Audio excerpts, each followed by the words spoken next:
Brave children. The children were almost at the gate when Bobby said, "Hush!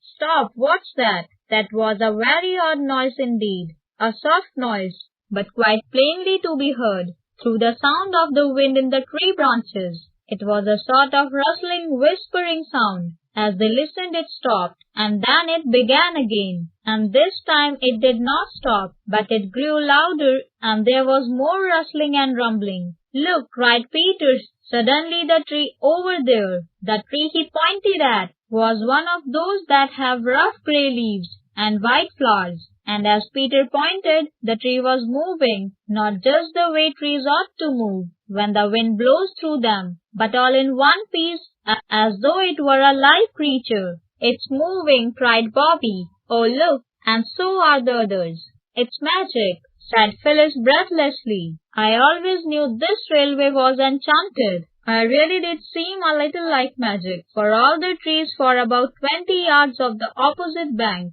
seemed to be slowly walking down towards the railway line, the tree with the gray leaves bringing up the rear, like some old shepherd driving a flock of green sheep. "What is it? Oh, what is it?" said Phyllis. "It's much too magic for me. I don't like it. Let's go home." But Bobby and Peter clung fast to the rail and watched breathlessly, and Phyllis made no movement towards going home by herself. The trees moved on and on.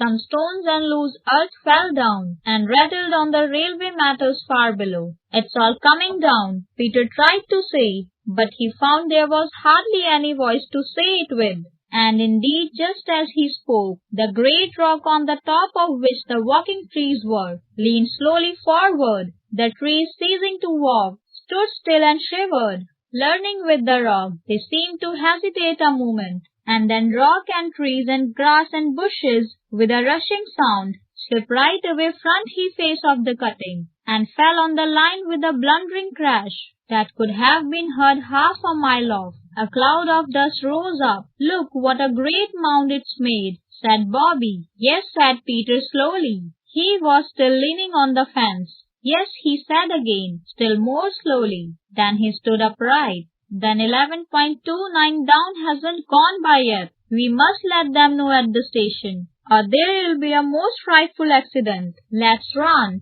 said Bobby and began. But Peter cried, "Come back and look at the mother's watch." He was very prompt and businesslike, and his face looked whiter than they had ever seen it. "No time," he said. "It's 2 miles away, and it's past 11. If we had anything red, we could get down on the line and wave it, but the train wouldn't see us till it got round the corner, and then it could see the mound just as well as us," said Phyllis.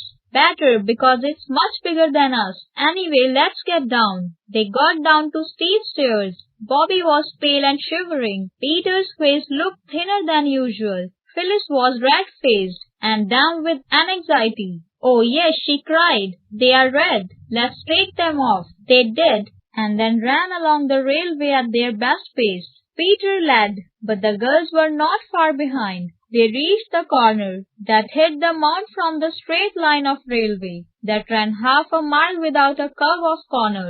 "Now we have got the scarves," said Peter. He looked at the watch again. "And we have got 7 minutes. We must have flagstaffs." Quickly the children cut holes in the flags and ran sticks through them. Then they stood ready to wave the red flags as soon as the train came in sight. Bobby began to feel sick with suspense. She feared the train wouldn't stop and would crash into the mound and go off the rails, and everyone would be killed. Her hands grew very cold and trembled so that she could hardly hold the flag. And then came the distant rumble and hum of the metals, and a puff of white steam showed far away along the stretch of line. "Stand firm," said Peter, "and wave like mad. As the train comes closer, step back, but go on waving."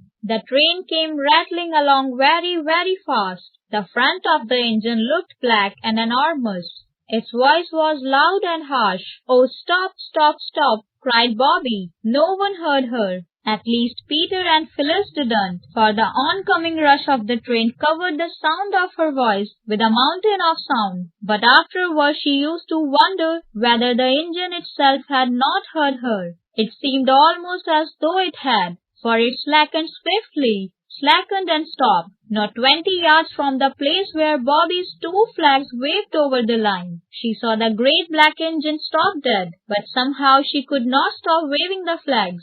And when the driver and the fireman had got off the engine, and Peter and Phyllis had gone to meet them, and pour out their excited tale of the awful mound just round the corner, Bobby still waved the flags, but more and more feebly and jerkily. Oh, what a relief it was to Bobby. Their quick thinking had worked. They had saved too many lives. The children felt a great sense of achievement. They felt sure that Mother would feel proud